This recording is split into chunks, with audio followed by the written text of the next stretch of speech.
When we create quizzes in Canvas, the system itself can automatically grade a whole bunch of different question types, such as multiple answer, multiple choice, true, false, fill in the blank. However, it does not automatically grade essay and file upload type questions.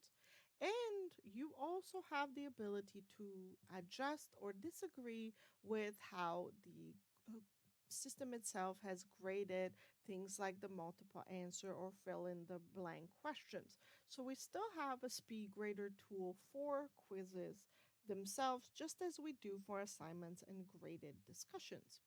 So how do we access SpeedGrader for a quiz? We go and open the quiz itself, where we see the name of the quiz and the summary of all the settings and prompt for the quiz. And then on the right hand side, we will see a whole bunch of links, one of which, usually the last one, is SpeedGrader. When we click that, it will pop us into the SpeedGrader for the quiz and go to the first student in the list. Just like with assignments and graded quizzes, the student name is on the right hand corner. We can click that name to see the rest of the students, and it also gives us summary information that we're on student 1 of 3.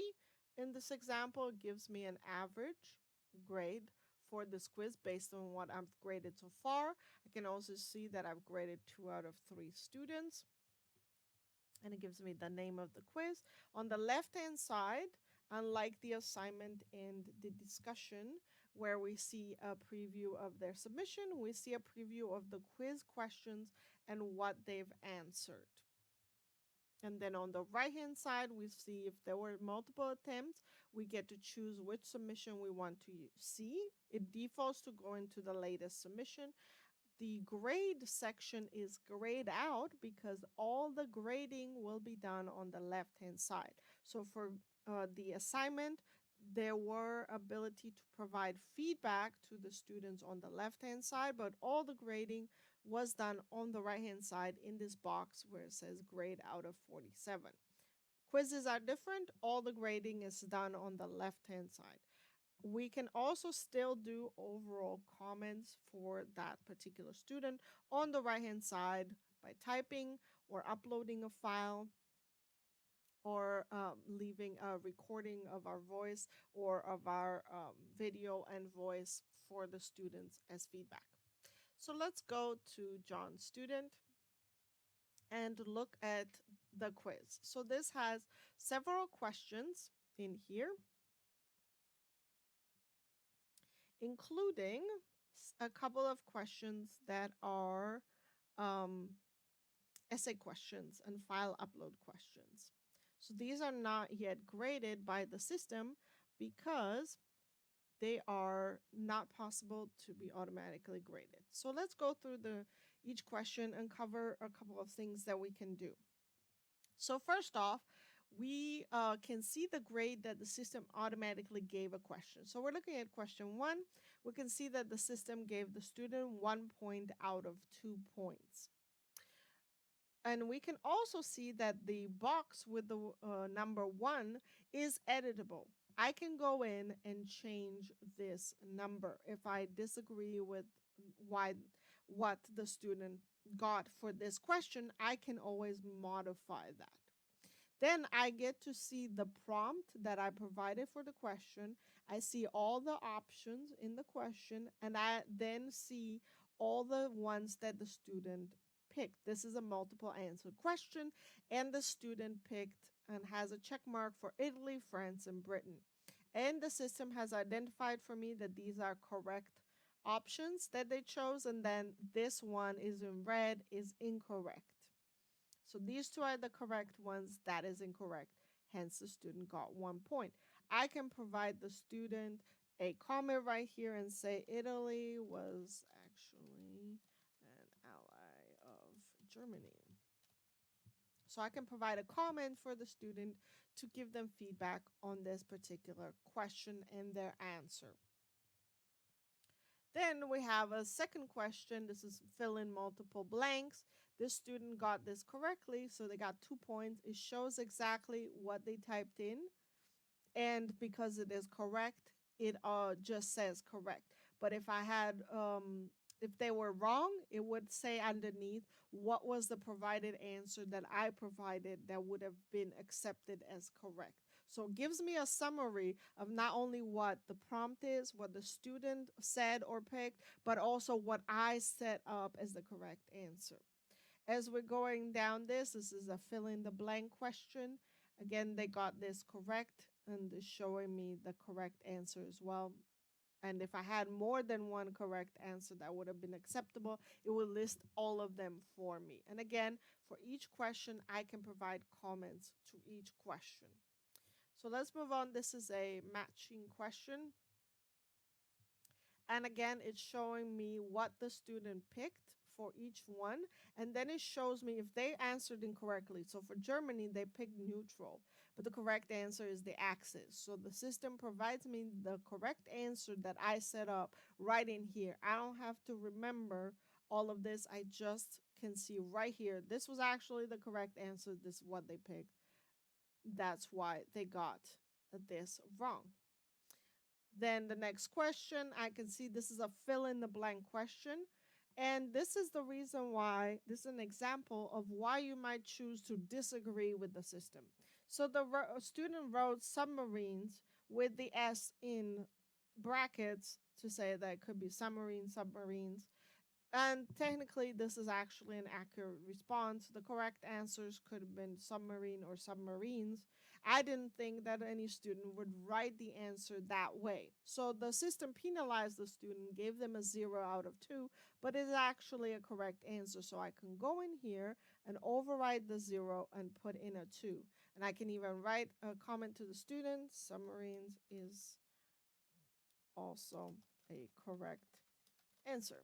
And of course, things like this I can use on my next iteration if I reuse this question to consider putting that in as another acceptable answer for the fill in the blank.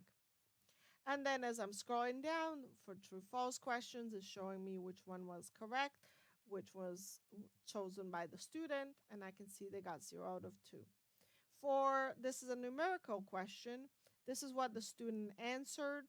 And what was I going to be willing to accept was the actual 13.2288 with 0 margin of error, and anything between 13.225 and 13.23. This number was outside that range, so the student got a 0. So the system reminds me every time exactly what I set up as acceptable answers. So I can just have that information at my fingertips as I'm giving feedback. So as I'm going through, again, these are multiple choice. You can see if they chose correctly, it just says correct, and they got the point. Now we're getting to, this is an essay question. So this is a question that they did not, that the system did not automatically grade because there's no right or wrong answer. So for this, I can see on the top here, my prompt. This is all the information I gave the students. And then they say your answer, and then it lists what the student provided. This all here is what the student provided. I can read it, and then I can give them comment. Great effort. Consider adding another 1 or 2 arguments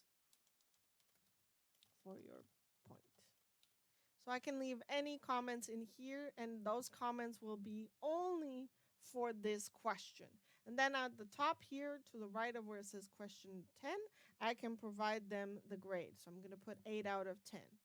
Similarly, the next question is a file upload question. And this one, this is my prompt right up here. It's the same prompt as the other question. And then below that, it shows me a link for the file they uploaded. I actually have to click this link so it downloads it on my computer, preview it on my computer, then come back and provide them with feedback in the additional comments section, and then provide them a grade right here at the top to the right of question 11. So file uploads are a little bit more cumbersome to give feedback on compared to assignments where you get to provide your feedback directly in SpeedGrader on top of their submission. Next, we can see this is another numerical question that the student got wrong, and I could choose to give them feedback or give them the point, and etc. So we're going to scroll all the way to the bottom. The other thing I want to cover is they have something called Fudge Points at the bottom. This is only for quizzes. The point of Fudge Points is you can adjust the grade for the student as you need to. I have seen this often used by professors who want to adjust everyone's grade a little bit higher because they're not satisfied with the average grade for the quiz. So they might give 2 points here to everyone, or they might do the calculation in Excel and decide that this person gets 1 point, this person gets 2 points, and they can go in and enter the fudge points. Fudge points are for that particular student and that student alone. It is not something that you can enter for everyone. The system does have the ability to try to fit all the grades in a quiz in a curve. However, it will literally do that. It will try to fit the grades in a curve with the average, whatever it is that you establish, which means that some students may lose grades and some students may gain grades. So do use that um, at your discretion. But fudge points are something where you can go in at each student and give them extra points or take points as you need to adjust their overall score. So you don't need to mess with the grades they got for their correct or incorrect answers. You just use the fudge points to give them extra points or take away points if you need to. Then on the right hand side here, once I click the update scores button at the bottom of this quiz, you will see that on the right hand side, this will now automatically adjust to 36 because I have provided, I've given the student credit for one question that the system gave them 0, plus I graded the two questions that were not graded already, the essay and file upload. So now the total is 36. And as I said, I can give an overall comment as well, just like I could with assignments and discussions. And I just have to click submit.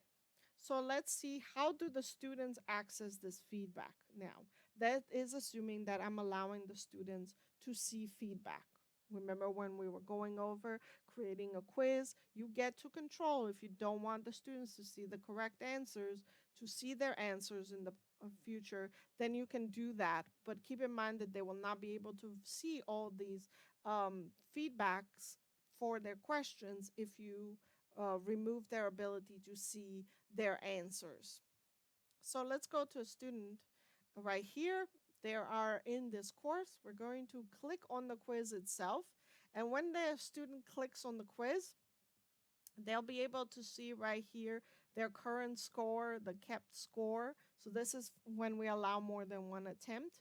They will see all their attempts and how much they got for them. You do not have to grade all the attempts, but if you're doing something like you're keeping the average grade for a quiz and you have essay questions, then you will have to grade the essay question for all the attempts, or else the average will not be able to take into account the grade for the essay submission. So keep that in mind. So here we can see that this person, their latest submission is what was kept. And they got 36 out of 47. They can see right here what they answered, what was correct, and they can see the points for each question as well as my comment right below each question. If we're going down to the essay question, they can see right here my comment right below it, and they can also see the grade right on top there. For that question where I disagreed with the grade, that was for the submarines. Right here, for question 5, they can see that it's marked 2 out of 2 points. It says that they got it wrong, but they can see that they got 2 points and that the professor wrote to them that their answer is also correct.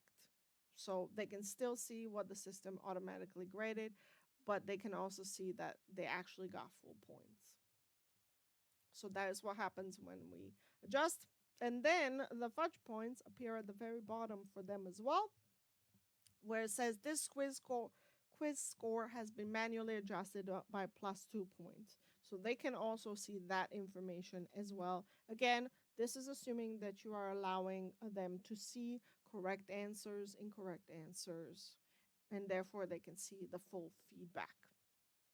The other method by which they can get to this feedback is from their grades section.